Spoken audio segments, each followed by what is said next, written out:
Indenture agreements, which are commonly associated with corporate debt agreements, real estate transactions, and bankruptcy, often include a successor-obligor clause, prohibiting a corporation from transferring substantially all of its assets while retaining its indenture obligations. In Bank of New York Mellon Trust Company versus Liberty Media Corporation, the court considered whether to aggregate a series of dispositions in conducting a so-called substantially all analysis. Liberty Media Corporation, a subsidiary of AT&T Incorporated, entered into an indenture with Bank of New York Mellon Trust Company as the trustee.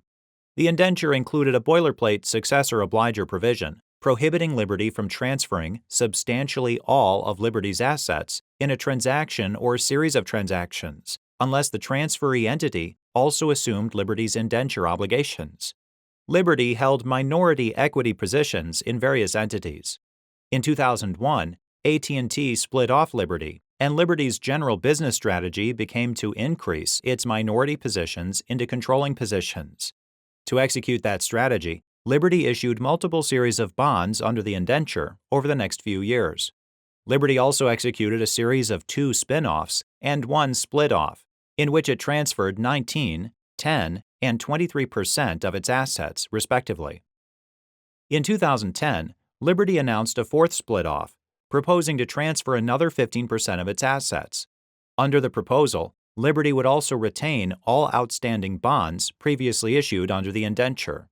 However, one of Liberty's bondholders asserted that Liberty's proposed split-off, aggregated with its prior 3 dispositions, constituted a disaggregation strategy intended to liquidate substantially all of Liberty's assets, in violation of the indenture's successor-obligor provision.